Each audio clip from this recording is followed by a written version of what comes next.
Hey guys, so by now you've probably read the first major conflict in the novel. Um, if you haven't, stop this video. I don't want to spoil it. It's pretty tragic, but it's very important that you guys read this section before we get into it. Okay, so this video also comes with a trigger warning for rape and sexual assault. So today is going to be a really difficult video, but it is really important to understanding the novel, and it is also super important to understanding our own problematic rape culture. In order to understand this, we need to understand rape itself, which means we need to talk about consent. The most important thing about having sex is that you need explicit consent. This is for any kind of physical intimacy. This is not just sex. This is all kinds of touching. So, without this explicit consent, you are violating the right to someone's body and their right to their bodily autonomy. So, and what that means is the autonomy means independence and the freedom from external control or influence. So bodily autonomy, when you violate someone's own bodily autonomy, it means you impose yourself on them, on their body, and you force them into something that they are not comfortable with. So we're going to go through some examples of consent.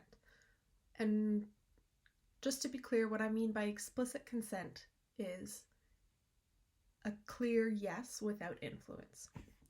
So I'm actually going to talk about situations in which it's not consent and it's a no, so nothing should happen.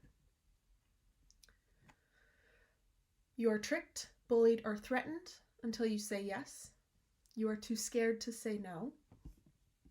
You are drunk or high. You are asleep or unconscious. The other person is a family member, for example, father, aunt, grandfather, cousin. The other person is a professional, for example, a teacher, doctor, interpreter, or someone employed to help you. Those are just a few examples in which it is never okay. So now that we have a working understanding of what consent is, any sexual or physical act without consent is rape or sexual harassment. Full stop. Now that we understand what consent is and what rape is, we need to look at the concept of rape culture. And one thing that we really need to understand is that it is not just a Western concept, but it is common throughout the world. What is rape culture? Well, at the very basic level, it is a concept that describes a culture in which rape and sexual violence are normalized. People excuse, tolerate, joke about, and even condone sexual violence. What are the ways that this behavior is normalized? It is perpetuated through the use of misogynistic language, the objectification of women's, men's, and non-binary people's bodies, and the glamorization of sexual violence. Some common behaviors you may have seen include victim blaming, such as what were they wearing, were they drinking? Sexual objectification, only seeing people as sexual objects to fulfill sexual desires. Slut shaming, denial of the widespread problem of rape. Rape pornography, the trivializing of rape, so joking about dropping soap in prison. All of those are examples of how we normalize rape. So essentially, a rape culture condones physical and emotional terrorism, where women and men see rape as inevitable, for them or someone they know. But much of what we accept as inevitable is the expression of values and attitudes that can change. So recently there's been a pretty big movement, mostly a women's movement, but not just women, that talks about rape and is pointing out the issues within rape culture and the way we deal with rape culture. And so even though this is a woman-led movement, there's also so many men in it, and it's very common for men not to come forward, just like Hassan. Although Hassan did come forward eventually to his father, but he did not make it public knowledge. But it is important that we believe men. It is important that we believe women. And if someone's response to a woman talking about her own personal experiences is to say, well, men get raped too, but they aren't supportive when those same men come forward and talk about their experiences, then just understand that those people don't actually care about the well-being of these men, and they're just using it to shut down the accusations and to make sure that these women aren't believed and to perpetuate rape culture. Often what we say about these people who say men get raped too, but then don't support the men, is it ties into the idea of toxic masculinity. And what toxic masculinity is, it's not the idea that all masculinity is toxic, but it rather focuses on certain cultural displays of masculinity that are. So one example of this is the idea that men should be tough and not cry, and they shouldn't have emotions, they should repress their emotions. This is toxic because not only does it hurt the person who's repressing their emotions because they feel like they can't cry and then they become emotionally stunted, but it also hurts the people around them because when you repress feelings like that, then it comes out in different ways, and often it comes out in anger. So the reason I bring up toxic masculinity is because of the way it plays into rape culture. There is this idea that men are supposed to enjoy sex and supposed to always want it. And this idea lends itself to the fact that some people believe women cannot rape men, when in fact women absolutely can rape men. Anybody can be a rapist if they do not ask explicit consent, if they coerce someone or force themselves upon someone else in any way. That is what a rapist is, and it is not defined by gender. So the reason why I wanted to focus on the scene in the alley is because this is such an important scene which gives us a side of male rape survivors that we don't normally see. Not only do we understand the horrific things that have happened to Hassan, but we also get to see how it affects him. And we don't see it from his perspective, but we see it through a mirror. And we can understand that this is something that fundamentally changes a person. Hassan is no longer the smiling, hair-lipped boy that he was.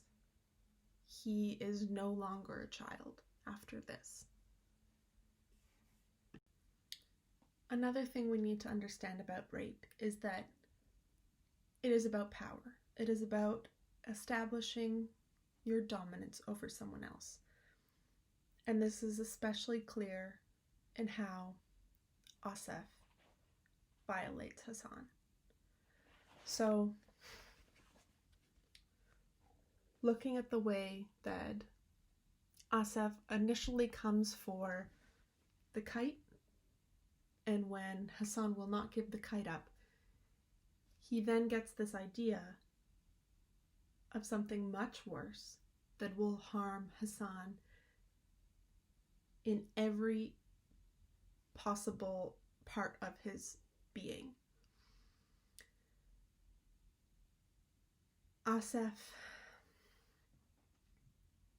understands the impact of his actions, and he chooses to do it to put a poor Hazara boy in his place, because the Hazara boy dared to defy him earlier.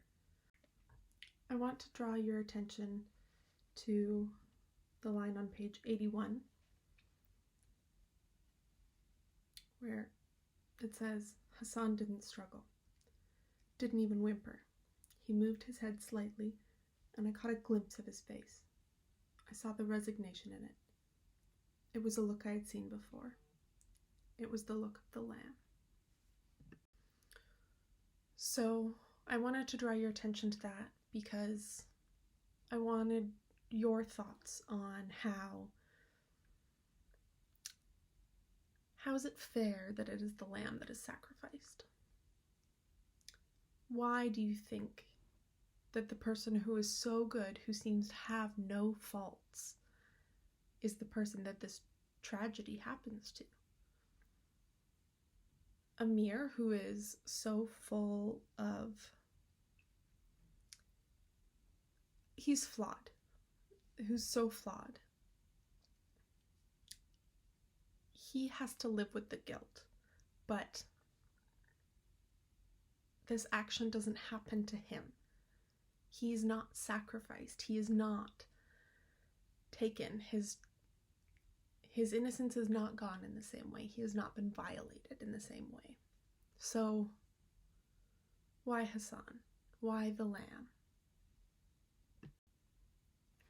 Before I talk about my response, I want you guys to pause the video and write your responses down, and then we'll share them later. But I want to draw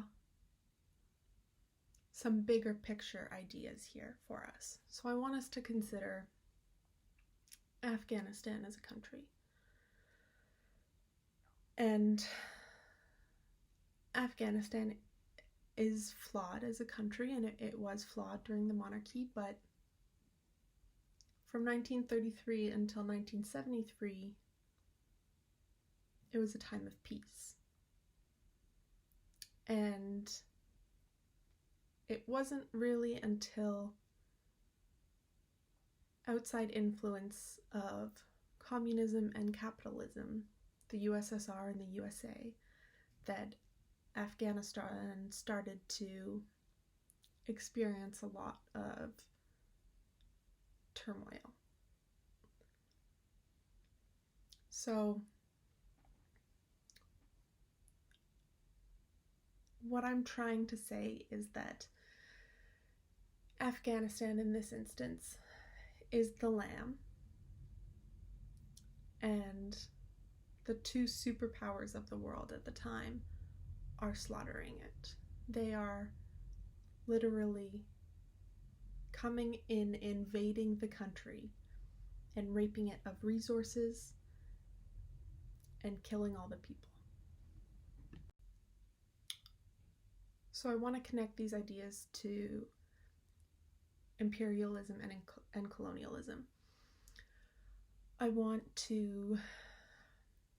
Me saying that Afghanistan is the lamb is not me saying that Afghanistan is not a developed nation and it is not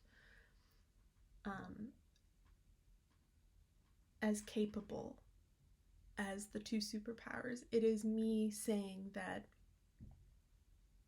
it was its own sovereign nation until it was taken over by the outside force. And so this is essentially the idea of colonialism, of looking at Canada, how Britain came here, and all of BC is unceded territory pretty much. There are a few areas that have treaties, but Vancouver is unceded. That's why we always say that we're on the unceded lands of the Musqueam, Tsleil-Waututh, and Squamish nations, is because this land was never given up, it was taken. And so colonialism is when a foreign power comes and takes, and it takes from the land. The nation that cannot defend itself against the superpower. And while we say that we do not live in we live in a post-colonial era, there's still something to be said about American imperialism. So America having military bases all around the world, America imposing itself in areas where it is not needed and it is not wanted. That is American imperialism, and that is the hunter coming and taking the lamb under the guise of protecting the lamb. So I'm not saying that this is the correct answer, but I'm saying that we can see parallels between what happened to Afghanistan because of the two superpowers of the world. Today, Afghanistan is still a broken country. The US is still in Afghanistan, even though they were talking about peace talks and about them pulling out.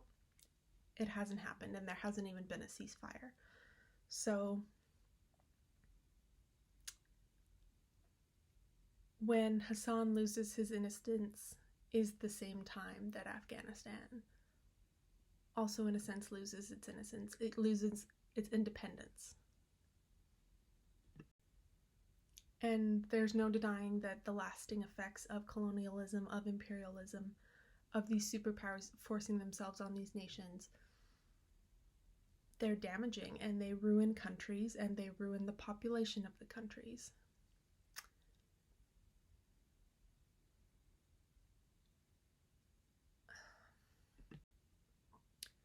Okay, this has been a really heavy video. I hope you guys paused it and did some writing. I hope you paused it and took a moment for yourself and checked in with yourself and made sure you're okay with your mental health.